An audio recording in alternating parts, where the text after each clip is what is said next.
Pembangunan belum berpihak bagi warga pegunungan, jauh panggang dari api.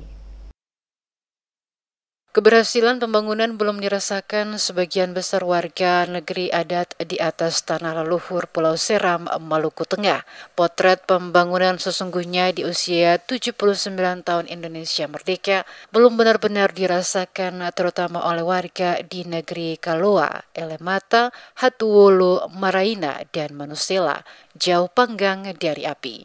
Meski keberadaan mereka telah ada jauh sebelum negara ini secara de facto diproklamirkan bebas dan berdaulat, namun kehidupan mereka masih jauh dari perhatian pemerintah. Warga Pulau Ibu yang mendiami kawasan pegunungan Manusela ini masih terisolasi akses pembangunan. Mereka merindukan pembangunan yang lebih layak agar setara dengan warga yang lain yang saat ini sudah bisa menikmati akses transportasi, komunikasi, layanan listrik, kesehatan, dan juga pendidikan yang layak. Terutama akses jalan yang bisa menghubungkan tempat mereka ke wilayah perkotaan. Mereka terkungkung dalam tagline Pemda Maluku Tengah menjadikan bumi Pamahanu Nusa sebagai jendela Indonesia Timur. Tagline ini berbanding lurus dengan kondisi real yang dipotret DMS Media Group saat melibatkan puluhan warga pedalaman gotong royong secara bergantian menggotong saudaranya yang menderita sakit untuk berobat ke puskesmas di kecamatan.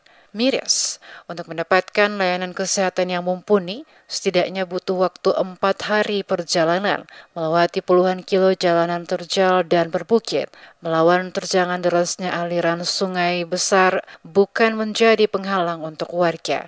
Satu tekad mereka, siapapun yang mereka tandu ke pusat pelayanan kesehatan harus sembuh. Puluhan tahun bertarung nyawa menyeberangi aliran sungai besar menyusui kelokan jalanan penuh risiko bukanlah kata pensiun selama mereka masih mampu jalani. Dengan cuaca hujan seperti saat ini membuat kondisi jalan sulit dilewati. Butuh kehati-hatian karena di beberapa titik terjadi longsoran besar sehingga jalan terputus. Warga butuh keadilan. Mereka belum merdeka secara pembangunan. Kue pembangunan yang mestinya mereka rasakan jauh panggang dari api. Kesehatan, penerangan, bahkan pendidikan. Warga menjerit lantaran akses jalan dari dan menuju ke 5 desa jauh dari kata sempurna. Ada jalan Sirto yang dibangun sejak tahun 2014, tetapi kondisinya rusak parah. Banyak lubang dan lumpur di sepanjang jalan di kala hujan. Bahkan jembatan yang dikerjakan pihak kontraktor terkesan asal-asalan dan tidak tuntas.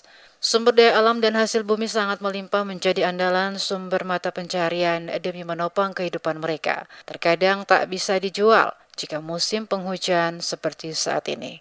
Hasil bumi yang ingin dijual ke kota harus mereka tandu berpuluh kilometer. Setiap pijakan kaki naik turun pegunungan melewati tepian perbukitan menyusuri jalan berbatu dengan batang pohon yang melintang di tengah jalan sangat berisiko dan berbahaya. Kondisi ini setidaknya bisa segera diperbaiki agar masyarakat dapat merasakan lezatnya kue pembangunan seperti yang dirasakan warga di tempat lain.